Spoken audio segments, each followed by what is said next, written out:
sobre esse assunto dos tabernáculos, é interessante que no final de tudo isso era um simbolismo para algo muito mais profundo, algo muito mais precioso. E que o povo, é claro, naquela época não teve a mínima noção, porque eles não tinham o Novo Testamento, né? Mas tudo, como diz lá em Hebreus, era a sombra, era apenas o início da abertura da visão, da mente, para algo muito mais relevante que Deus tinha para fazer, o revelar à humanidade. E a gente, quando olha para esse livro de Êxodo, que quer dizer saída, né? Ou Páscoa, também significa Páscoa. Em outras palavras, a gente sabe, de acordo com o Novo Testamento, que Jesus é a nossa Páscoa, é a nossa passagem. E é interessante que esse povo rodou no deserto 40 anos, uma viagem que poderia durar uma semana. Uma semana Deus fez o povo rodar no deserto. Por quê? Porque o povo não estava pronto, nem para servir a Ele, nem para herdar as bênçãos dele. Por isso que às vezes a gente fica, né, quando vai passando na prova, mas Senhor, por quê? Porque você precisa se preparar para receber. Ele não quer dar nada a alguém que vai estragar o presente. Ele quer que você tenha preparo. Tudo que eu costumo dizer, tudo que a gente passa na vida é um treinamento para receber alguma coisa. É um treinamento, não reclame não. Agradeça. Porque é uma oportunidade de crescimento. Você, eu, todos nós estamos crescendo. Glória a Deus. Como Paulo diz, de fé em fé e de glória em glória. Glória a Deus. Na presença dele. Ele não quer filhos nanicos espirituais. Ele quer filhos robustos, fortes na fé, corajosos. Ele não quer pessoas que desistem na primeira pancada, não. É preciso ter força, confiança nele. Nessa passagem eu acredito que vocês já viram dentro desse livro aquele episódio quando ele ensina para o povo confiar nele. Olha, hoje vai ter codorna, coisa boa, maná descendo do céu, tem alimento para hoje. E o povo achou tão boa aquela fartura que queria o quê? Guardar para o outro dia. Mas a ordem dele foi: não, nada disso. Esse é o alimento de hoje. Aleluia. Amanhã tem mais. Glória. Mas aí a tua ficava na dúvida: será que vai ter essa abundância de novo? E ele, o que é que acontecia? Quem guardava, estragava, perdia a qualidade, porque ele estava querendo ensinar o povo a confiar nele. Se ele falou, ele vai cumprir. Quando ele fala, ele garante. Jeremias capítulo 1, ele disse a Jeremias: Jeremias, o que é que você está vendo? Depois que ele fez tantas promessas, Jeremias olhou e disse: eu vejo uma vara de amendoeira. Ele disse: você está vendo bem. Por isso que eu já reformei o óculos para enxergar bem. Vê bem, porque eu velo sobre a minha palavra para cumprir. Eu estou colocando as minhas palavras na sua boca. Você vai falar o que eu quero, não é o que você quer, não. Você não tem que se preparar intelectualmente para falar o que eu quero. Eu vou colocar. Jeremias ficou assim pensando: tá certo, porque antes ele tinha dito: eu sou uma criança, não sei falar. Deus não aceita desculpa de ninguém, porque quem equipa a gente é Ele. Ele não está nem aí para a competência de A e de B. Eu tenho curso isso, se aquilo não interessa nada. Se não estiver diante da vontade dele, não serve de nada. Verdade. Se ele não usar de forma útil para ajudar, abençoar, consertar alguém, edificar, não tem utilidade. Aleluia. Glória a Deus. Seja lá o que você faz, o que você é, você tem que colocar tudo isso diante dele e dizer: Senhor, me usa aí, ó.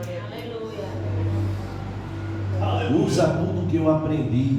Amém, Senhor. Usa quem eu sou e quem serei. Aleluia. Faz, age através de mim. Eu quero ser um canal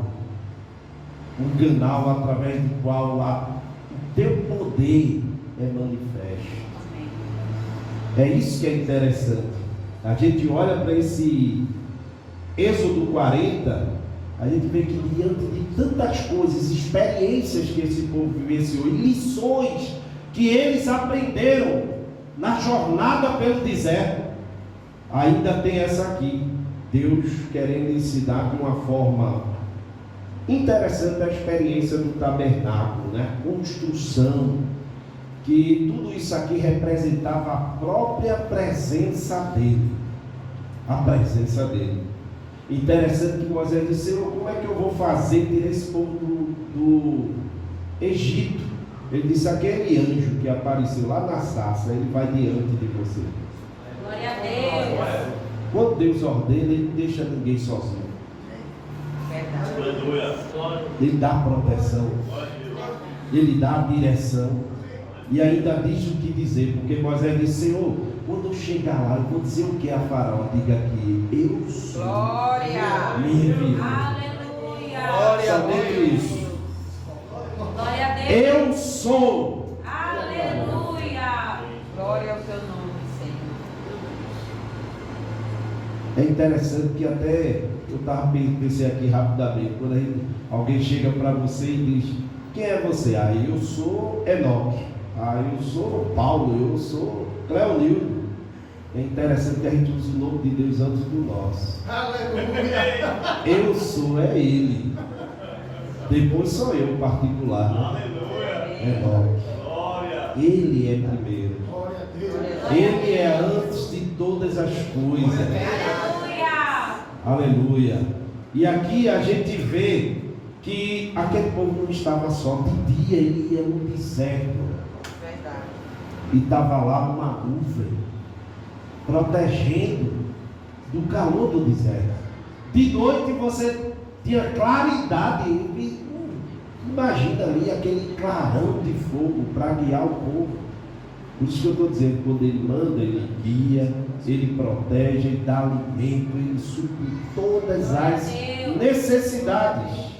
E é isso que é importante. Quando a gente olha para esse texto aqui, agora, depois de tantas lições espirituais e materiais, ele vem para uma espiritual, que é de comunhão com ele. Esse texto aqui reflete a glória da presença divina. E é aqui que a gente tem algumas lições nesse capítulo 40, né? E o propósito aqui é compreender a relevância contemporânea, hoje atual, da manifestação divina e também da sua aplicação na nossa vida espiritual.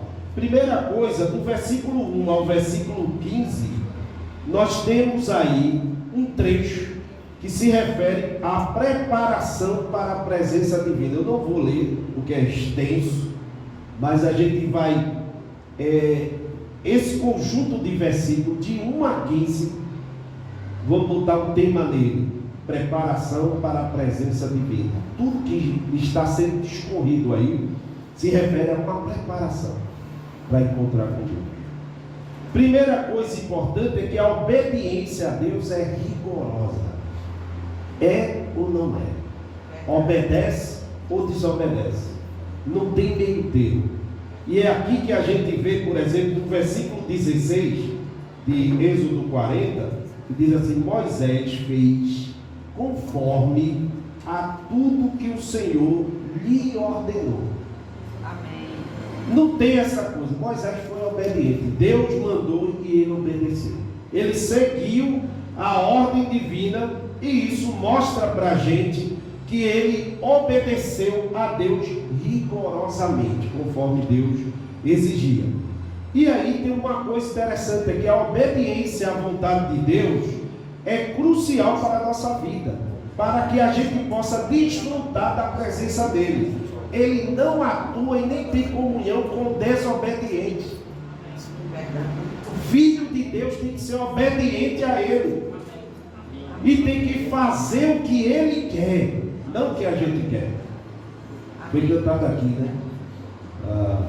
É para ele. Convém que ele cresça e eu diminua. Tudo é ele que tem que aparecer.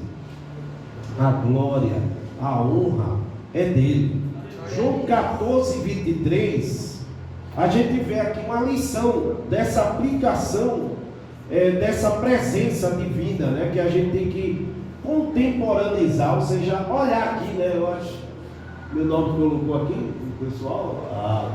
Jesus respondeu e disse: se alguém me ama, guardará a minha palavra, e meu Pai o amará, e viremos para ele, olha o segredo, e faremos nele. Glória a Deus, aleluia. Ele fará em mim. Diga, ele fará em mim. Ele fará em mim Morada. Tá vendo? Glória a Deus. Deus habita com quem é obediente. É isso que o texto está deixando claro. Se obedecermos a sua palavra, ele habita em nós.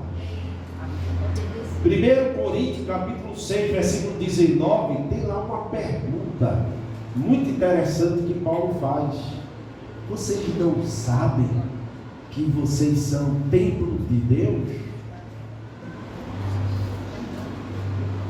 Olha só, isso aqui é desafiador para entender. Ou não sabeis que o vosso corpo é templo do Espírito Santo, que habita em vós, proveniente de Deus, ou seja, vindo de Deus, e que não sois de vós mesmos? Mas o que? O versículo seguinte, o 20, ele completa. Pode passar. Porque fostes comprados por bom preço. Glorificai é uma ordenança, isso é um imperativo, ele está ordenando. Glorifique, pois a Deus no vosso corpo, que é templo dele, e no vosso espírito, os quais pertencem a Deus. Por que a gente tem que obedecer a Deus? Porque a gente não é dono nem da gente mesmo. Glória a Deus. É o que o texto Paulo está dizendo. Vocês não se pertencem. Vocês pertencem a Ele, que comprou a todos nós por um precioso preço. O sangue de Jesus Cristo lá no madeiro, naquela cruz. Paulo, lá em Atos, aliás, quem escreveu foi Lucas, lá em Atos 20, 28, ele está aconselhando os líderes da igreja a cuidar do rebanho de Deus, que ele comprou com o seu próprio sangue. Olha que coisa.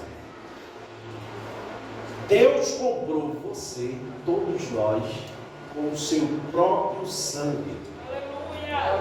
Jesus é o Deus Emanuel.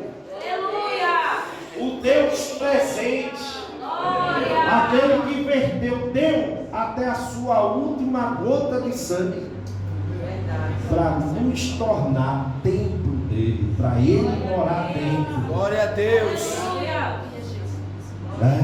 Morar dentro. Por isso que eu disse outro dia, quando, eu acho que foi da última vez que eu falei, foi pela manhã, eu disse: quando você estiver desesperado, chama o nome de Jesus em hebraico.